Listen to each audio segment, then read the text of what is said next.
All right, welcome to another video, and today we're going to be talking about some Wotv stuff, and we're going to be talking about some not Wotv stuff, very much in a similar fashion to yesterday's video. And I feel like I'm going to have to do, like, when the demo comes out for it, I am going to immediately play it and talk about Final Fantasy 16, about the gameplay and everything, because, yeah, it is essentially, more of an action game, right? It is an action game with RPG elements.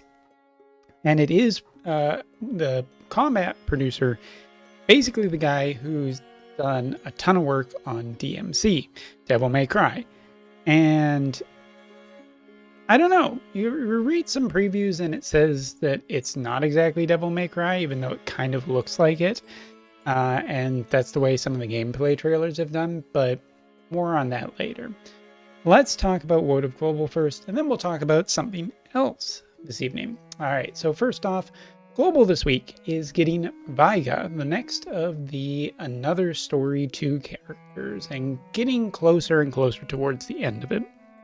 Now, Viga, when he came out, basically seemed pretty interesting. I mean, with Martial Artist, with Dragoon, and with the Servant in the Void, Jealousy, he has a wide variety of abilities, and he seemed really interesting from a Thunder physical perspective. And you look at his limit burst, remove all buffs from targets within range, and deal damage large and chance of inflicting berserk. That seems good. Raises his own slash attack resistance piercing rate for 3 turns on an AoE. And Hatred Reborn, blah, blah, blah, blah, also has re-raise on it. So you look at Viga and everything seems to be generally really good. And then it just kind of comes down to the fact on JP, we didn't really get that much data because it seems like not as many people have this character. And he really hasn't shown up in any significant fashion in terms of the attacking or defense of PvP, or at least the statistics that we've gotten for the last few months and even prior to that.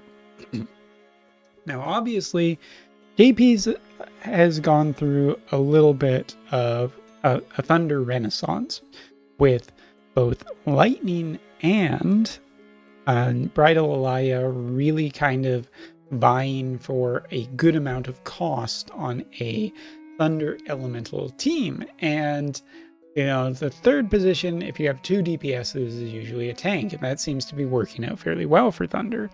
The question is, can Viga flat out have a good chance of, replacing either Lightning or Bridal Alaya? And from my perspective, from what I've seen thus far, it's definitely not Bridal Alaya. Bridal Alaya is just too strong of a unit, just way stronger and way more utility, and just overall better than Viga is.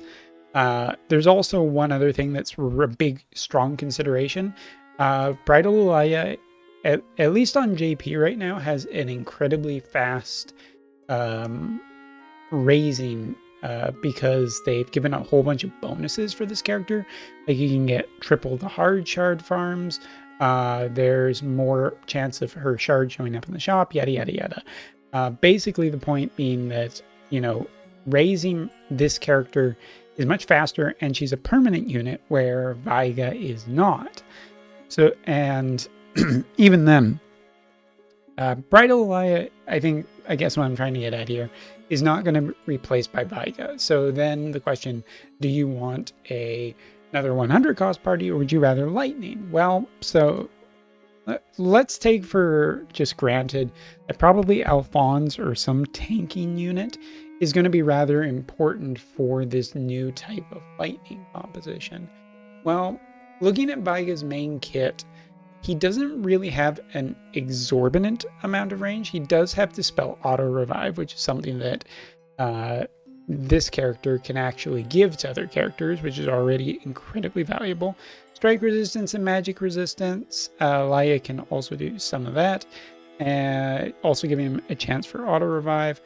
He has slash attack resistance penetration, which isn't super important for what we're going to be talking about.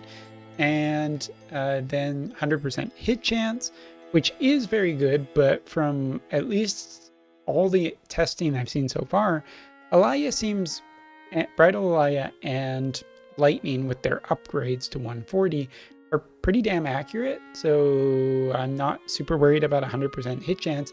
Also because 100% hit chance ignore does exist.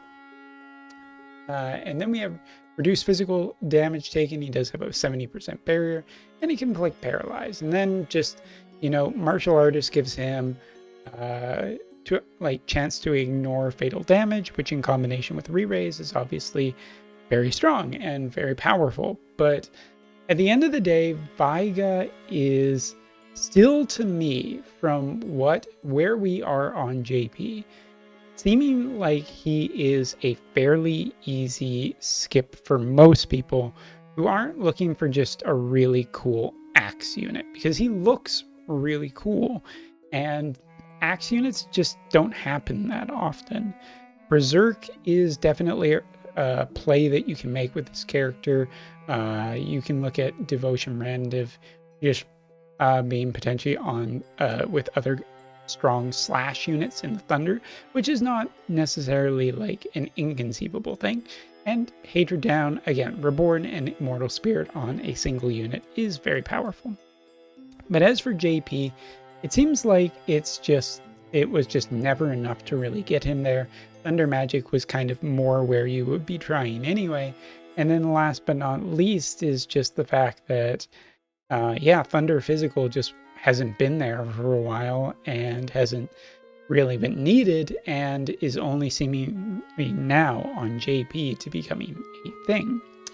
Now, with that being said, I'll quickly talk about this VC, because this VC is the one thing that looks to be upgraded. Like looking at Viga short of right now, at least in the posting, there doesn't seem to be anything indicating any kind of upgrade that would make him stronger or really that much more interesting. However, this VC, Whiskered Thunder Fangs would be a great name for a cat, wouldn't it? Master Coral is getting an upgrade, and this one I'm a little more dubious about, because it's a reaction block rate and a magic attack resistance up with unit attack resistance, while also giving attack and agility up. It's overall a pretty darn good VC that gives a fair amount of defensive options and removing counters from opponents for the Thunder element. Okay, it also gives a Thunder Esper for Thunder Slash. Again, people who might have missed some of the FF7 stuff, particularly Guard Scorpion, this is a pretty good get. But the thing is that now this is getting a global upgrade of lightning units, getting lightning attack up and area attack resistance up. And I've already said that I think that Bridal Alaya is extremely strong with Alphonse and lightning. And now, if you add in just this VC too, it might be enough to push it even further. Now, Global by then could see another Earth unit, maybe to bring this in balance. But it does seem promising, at the very least, that the new Coral Vision card will be a really good get at some point for lightning units. You can either get it now, or since it's a permanent one, generally good. But permanent is kind of the feeling of more of what I think you should be aiming for with lightning physical or lightning mains, of getting your lightning to 140 as your limited cost one, Alphonse or maybe Charlotte as the tank, and then Bridal Alaya, who's a permanent unit who seems to have faster raising.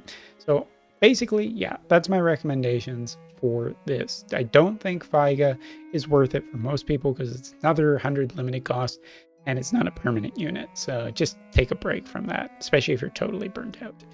Now, as for Coral might be a much more desirable thing. Now, it's not coming out till next week, so I'll probably make another video about it next week, but hopefully we'll have some extra Final Fantasy stuff to talk about too, so we can have some fun. Speaking of which, now let's switch gears and once again talk about something that is not Wotv. And this is kind of exciting for me because this is a game I've been hoping would be getting some kind of update relatively soon, and it looks like it will be getting some kind of an update soon. On Square Enix's main page, their main YouTube channel, I believe it was the JP side that is looking at this kind of update. Final Fantasy VII Ever Crisis. I'll just read the entry. This is posted by Naoya, a Persona user. Thank you so much for posting this so that we can take a look. It is flying kind of under the radar right now and not getting much attention, so that's why I'm going to bring this up.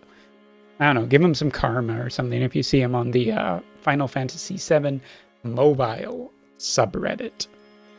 But anyway, some days ago, Japanese Square Enix YouTube channel, they updated the playlist for Ever Crisis, and now we see the same 3 trailers. Summer Games Fest is upon us, and a beta is planned to be released in summer of 2023. It's not that unlikely that we'll get info. Also would be a great time to show Rebirth and Ever Crisis, as the FF7 title trailers were shown originally on the same day. Yeah, usually some kind of update like this, there isn't showing any kind of hidden video or anything like that, and I think that it's kind of maybe a little bit of a stretch to see this at the Summer Games Fest, as I feel like this is something that Square would be announcing potentially outside or maybe some kind of FF7 event.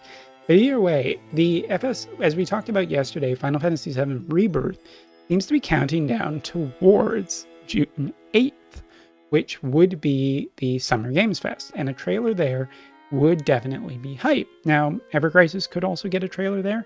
Its beta kind of has to be announced soon, because we're basically into we're pretty much into summer very, very soon. And unless this is getting pushed back again, in which case it might be just vaporware or be suffering the same fate, I kind of want to see Ever Crisis. It looks like a nice, more one-to-one high-end remaster.